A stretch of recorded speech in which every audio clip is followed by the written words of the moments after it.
Dans un monde de technologie omniprésente, la mémoire a un certain rôle et une certaine place. C'est de cela qu'on va discuter aujourd'hui, la mémoire face aux nouvelles technologies.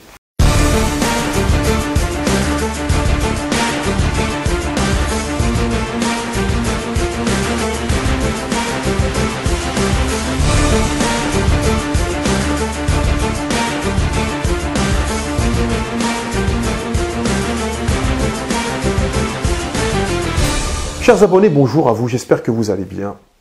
Aujourd'hui, nous allons voir un sujet qui est très important. Pourquoi? Parce que nous sommes dans un monde où il y a l'omniprésence des appareils autour de nous.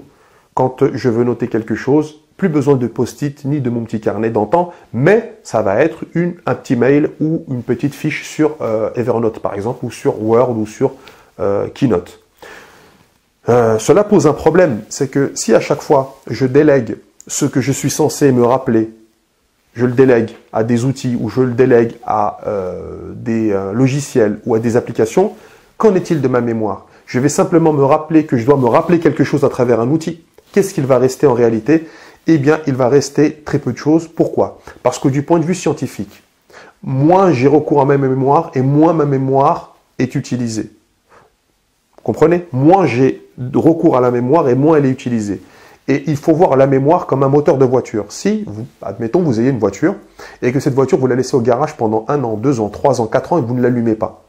Vous arrivez un beau jour et vous commencez à démarrer la voiture. Qu'est-ce qui se passe? Eh bien, la voiture ne démarre pas. Pourquoi? Parce qu'entre-temps, il y aura la batterie qui va s'user et la batterie ne vous donnera pas l'énergie nécessaire pour démarrer la voiture. C'est pareil pour le cerveau. Quand on n'utilise pas sa mémoire, ce qui arrive très peu, mais quand on l'utilise mal, eh bien, la mémoire ne crée pas les chemins synaptiques et elle n'utilise pas le réseau neuronal de manière efficace et efficiente pour nous rappeler les choses.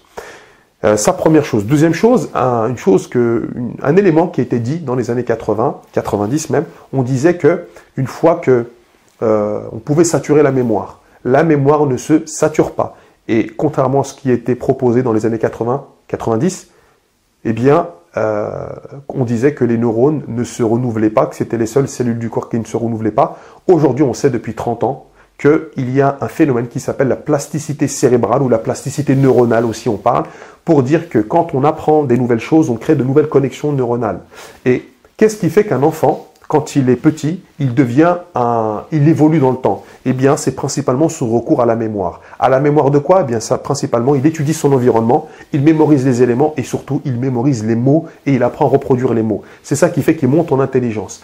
Et au bout d'un moment, si on arrête ce système-là, si on arrête d'apprendre, si on délègue tout, cette partie de notre mémoire à nos ordinateurs, eh bien, eux, ils deviennent de plus en plus intelligents.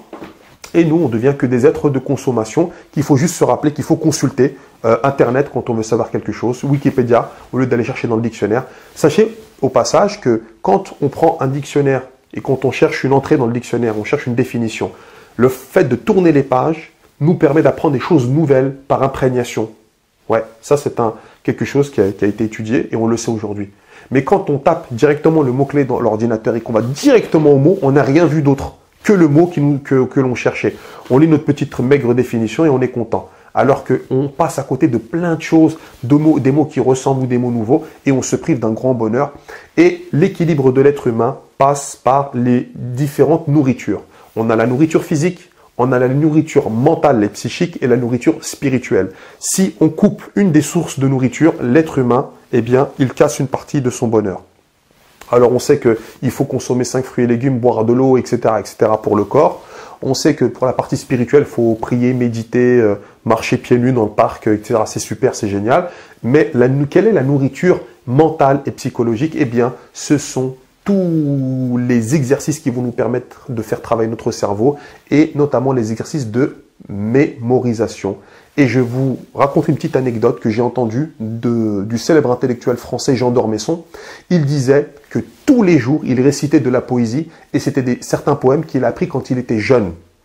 Et ça, pourquoi? Pour entretenir sa mémoire. Donc tous les jours, il se levait le matin et qu'est-ce qu'il faisait pour faire bosser sa mémoire? Eh bien, il récitait, il déclamait des poésies et des textes en vers. Pourquoi? Pour se rappeler et faire travailler sa mémoire et dépoussiérer toutes les toiles d'araignée intellectuelles et psychique et mentale qu'on a dans la tête. Voilà pour moi, c'est tout aujourd'hui. J'espère que vous avez aimé cette vidéo. N'hésitez pas à liker la vidéo et de vous abonner. Et surtout de mettre un petit commentaire pour nous dire qu'est-ce que vous pensez. Est-ce que vous pensez réellement que l'on délègue aujourd'hui notre mémoire et notre intelligence à de plus en plus de machines et qu'on ne l'utilise pas assez? J'aimerais savoir votre avis.